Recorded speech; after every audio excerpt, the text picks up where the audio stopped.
Hello, everybody. Scott Golden here with the Wrestling Challenge Review Series for the 27th of December 1986.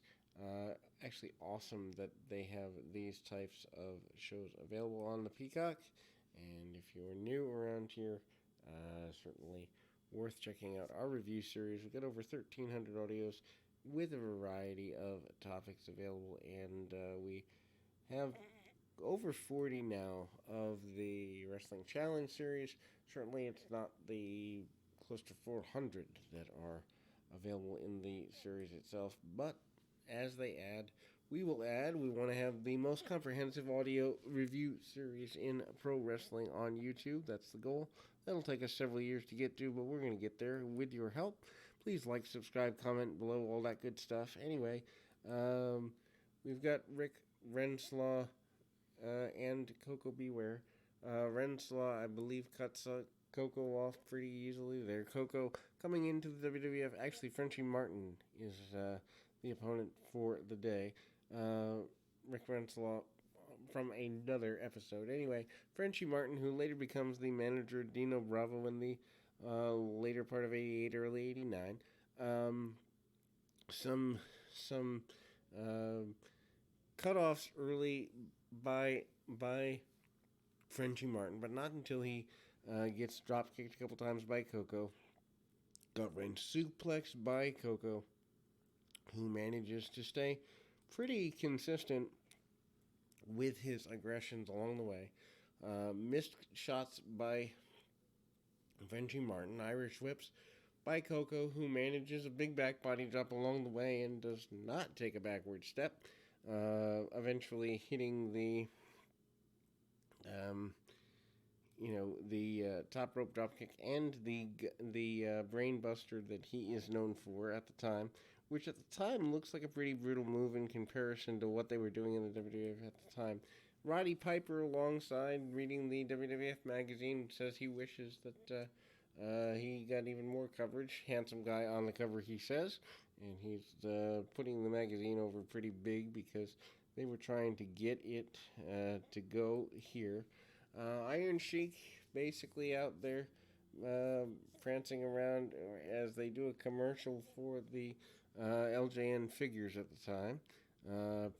Thumb wrestlers at that point, not the full-fledged figures that came around the same time. Blackjack Mulligan with I guess you'd say a stuffed bull, rideable bull, whatever the case may be. Almost mechanical sort of thing. Or actually, no, an actual bull. I want to say mechanical because it's there. And again, you see, he's relating that to King Kong Bundy. Bundy is the main adversary for Blackjack Mulligan. Mulligan only here for less than a year, it appears, into '87. Odd six-man tag as we see Adrian Adonis at this time doing his adorable Adrian character alongside the Hart Foundation, who in a matter of a couple of weeks become the WWF Tag Team Champions against SD Jones and the US Express of Spivey and Rotundo. Not exactly a great match to watch here, although one must admit that the bumping around of Adrian Adonis is fun if you like to see a guy overselling bumps by a good bit, which he does for a while here. Cut off by the Harts, including Bret Hart taking Mike Rotundo back to the corner, and long-term cutoff there. Sleeper on SD Jones, and Adrian Adonis gets the victory for his team. Odd that what we're talking, this is '86, so 5 years later, King of the Ring '91, Bret Hart defeats IRS to win that in the Providence area, and I was at the show. Also, that is available at least in part in handheld, including a Ted DiBiase and Ricky Steamboat match, which I think maybe one of the only times they wrestled, certainly one of the only times in the WWF area. The Rougeau brothers talk about wanting to win the tag team championships in 1987. Also, encouraging people not to drink and drive during the holiday season. Good public service announcement there, although with the WWF main marketing strategy being for kids, not sure how many kids are going to be drinking during the holidays, but I assume they're trying to get through to the parents, through the kids, or something of that nature. Kamala comes back, and he's still getting ready for his continued battles with Hulk Hogan. Grand Wizard and Kemshi alongside Kamala there. Really short match, about 3 minutes, if that. Kamala with several chops and other such. Go to the top rope, and Kamala comes diving off. Jake Roberts kind of on the verge of turning babyface, but hadn't done so yet, although he does have the Jake the Snake t-shirt that becomes pretty popular at the time. Kamala wants to invade and continue going after his opponent and is watching the guy being taken away from the ring on a stretcher. Pretty big deal there. Then we go to King Kong Bundy, managed by Bobby Heenan. Of course, Jimmy Hart manages Bundy when he comes in '85, but Heenan ends up managing him through 1988 or so. Bundy does big man spots, nothing really to write home about. Big clothesline by Bundy, and obviously the big splash. Bundy, of course, having more of a major impact leading up to WrestleMania 2, but certainly needs something for him to do post that. Ends up going around the horn with Blackjack Mulligan in matches that were not anything worth writing home about. The return of Andre the Giant is celebrated on the Snake Pit. Nothing really gets accomplished there, although the fear of snakes that would be present in Andre a little bit later meaning a couple of years later in their 1988 feud, not present here, as there are snakes in the Snake Pit, and Andre basically calls them garter snakes and is not the least bit worried about them.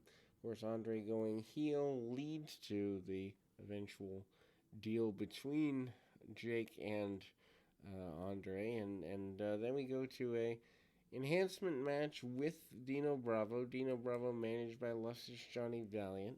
Not exactly the best of matches here. Front face locks, suplexes, and the like. Nothing really worth writing home about. Finally, Bravo, after tossing his man around with a couple of gut wrenches and a couple clotheslines, kicks to the midsection. I actually would love to see Bravo in his prime in Canada, although I'm not really sure how much of the Montreal footage exists, if any, because Bravo at this time and as he goes further into 88 and through 92 when he leaves, is not in the best athletic shape, although 86 and 87 might be, his best run in the WWF.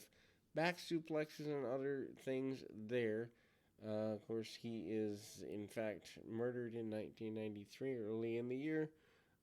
Some speculation that he was involved in long-term illegal cigarette smuggling, among other things. Anyway, Bobby Heenan interviews Randy Savage. Randy Savage says he is not feeling badly about what he did to Ricky Steamboat. He says he feels badly that Steamboat got in the ring with him in the first place, but doesn't care about what happened after that. Then we move to the Islanders in a six-man tag with Butch Reed and Volkov and the Sheik. Not exactly a match worth writing home about, but again, at the time, Superstars and Challenge mainly, one each week, would have a six-man tag team match. Haku and Tama, still baby faces. Bobby Heenan joins with them, I think, early in 87, around February or March or so. The beatdown by the Sheik continues after a couple of hip tosses from one of the Islanders on Butch Reed. Obviously, Volkov by this point, not as athletic as he used to be, but more athletic than he ends up. In the early to mid-90s when he returns, Butch Reed manages a fresh slam along the way. Reed manages to get a victory for his team, and we go to one final interview here. And, we kind of close with that. And it is the Honky Tonk Man and Jimmy Hart bragging about how they are going to conquer wrestling and the unfairness of how the Honky Tonk Man has been treated to this point. That's how we close 1986 here on Wrestling Challenge. We'll be back with more right after this.